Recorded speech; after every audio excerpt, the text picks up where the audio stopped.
পর্বে অতি সংক্ষিপ্ত উত্তরগুলো করা হয়েছে। এবার সংক্ষিপ্ত উত্তরধর্মী উত্তরগুলো এসে অর্থাৎ 2 নম্বরের কোশ্চেন। 25-এর দাগের 1, একটি আয়তঘনকের তল সংখ্যা x, ধার সংখ্যা y, শীর্ষবিন্দু সংখ্যা z, কর্ণের সংখ্যা p হলে x minus y plus z plus p এর মান কত? দেখো, আয়তঘনকের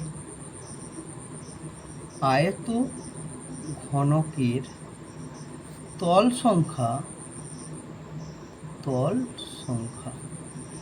x সমান কত? 6টি। আয়তঘনকের ধার সংখ্যা y সমান কত জানো? 12টি। আয়তঘনকের শীর্ষ বিন্দু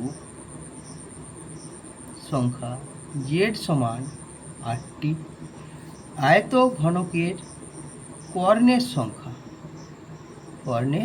সংখ্যা p সমান কত আছে? 4টি।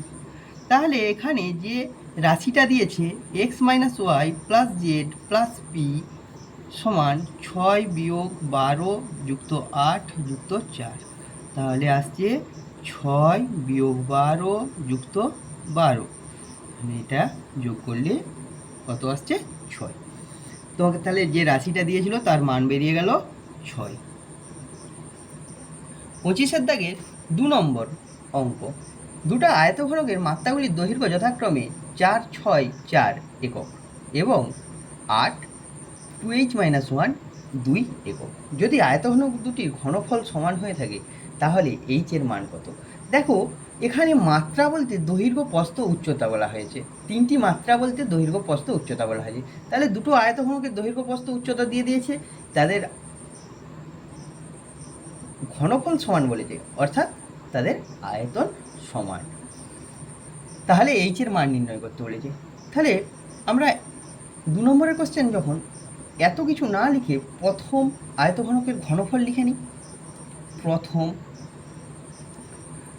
আয়তঘনকের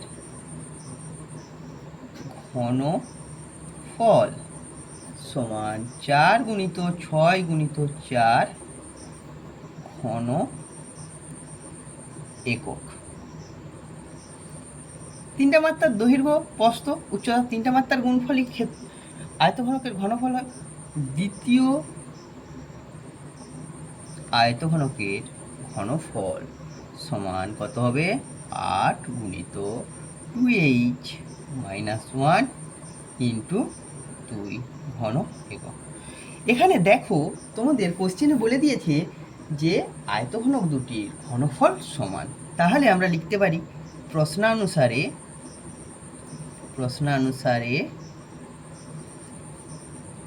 8 গুণিত 2h-1 ইন্টু 2।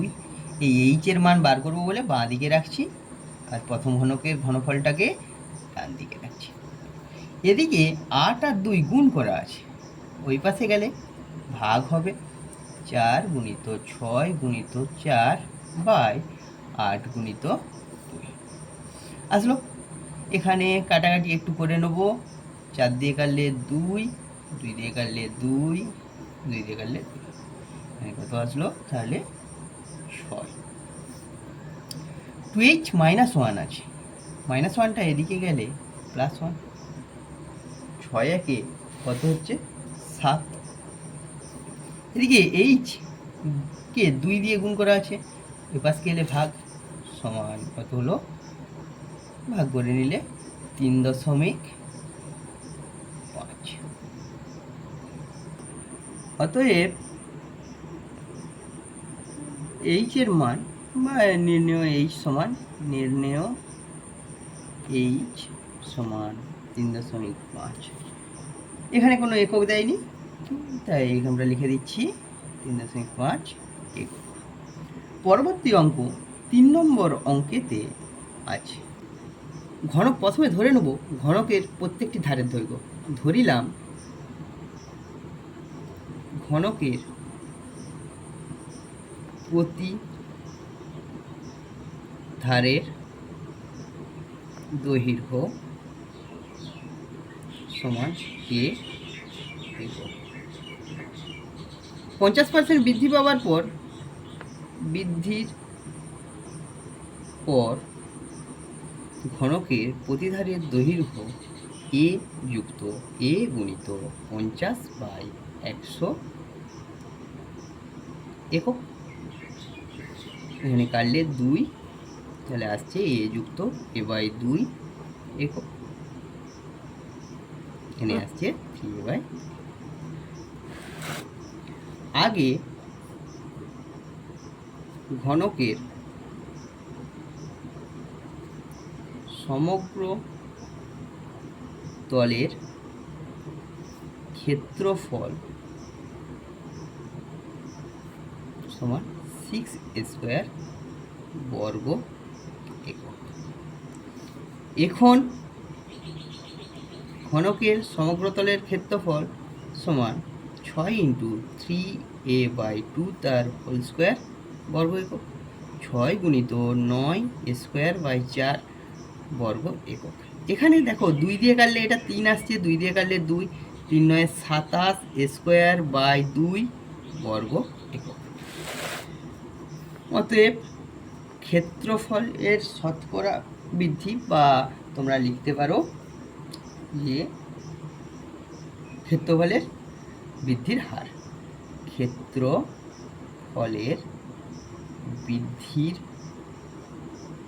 হার সমান কি আসছে দেখো, এখন হয়েছে 27a²/2, আগে ছিল 6a², বিয়োগ করলাম, কার সাপেক্ষে বাড়ছে 6a² সাপেক্ষে, শতকরায় আনতে গেলে 100 দিয়ে, তাহলে এখানে আসছে 27a² - 12a² ইন্টু 100%। তাহলে 27 থেকে 12 বাদ দিলে কত আসে 15a² / 12a² ইন্টু 100%। স্কোয়ারে কাটছে, এখানে 3 দিয়ে কাটলে 5, 3 দিয়ে কাটলে 4, 4 দিয়ে কাটলে 25, 5 × 25 125%। তাহলে ক্ষেত্রফলের শতকরা বৃদ্ধির হার হলো 125%। 25-এর দাগের 5-এর অঙ্কটা, একটি ঘরের দুটি সংলগ্ন দেয়ালের দৈর্ঘ্য যথাক্রমে 12 মিটার ও 8 মিটার। ঘরটির উচ্চতা 4 মিটার হয়, ঘরের মেঝার ক্ষেত্রফল। দেখো দেয়াল, মেঝায় দেয়ালগুলো থাকে, এই দেয়ালগুলোর দৈর্ঘ্য দিয়ে দিয়েছে 12 মিটার আর 8 মিটার, অর্থাৎ দৈর্ঘ্য প্রস্থ দিয়ে দিয়েছে 12 মিটার ও 8 মিটার। মেঝার ক্ষেত্রফল দৈর্ঘ্য ইন্টু প্রস্থ করলে, এখানে তাহলে আমরা একটু লিখে নেব, যেহেতু দুটি সংলগ্ন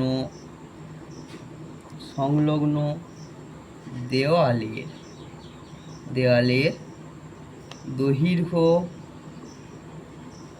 12 মিটার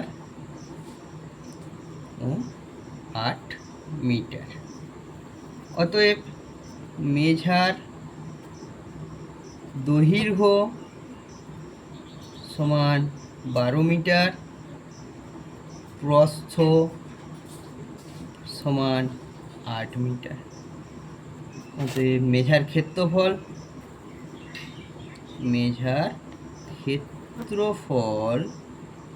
সমান দৈর্ঘ্য গুণিত প্রস্থ বর্গ মিটার, 96 বর্গ মিটার। দেখো, আমরা পরিমিতির 4 নম্বর অধ্যায় শেষ করলাম। আমাদের গণিত পাঠশালা ইউটিউব চ্যানেলে তোমাদের সমস্ত অঙ্ক সঠিকভাবে সলিউশন করে দেওয়া হয়েছে। তোমরা আরও অন্য চ্যাপ্টারগুলি সমাধান পাওয়ার জন্য আমার এই ইউটিউব চ্যানেল গণিত পাঠশালা দেখতে থাকো এবং সাবস্ক্রাইব করতে থাকো।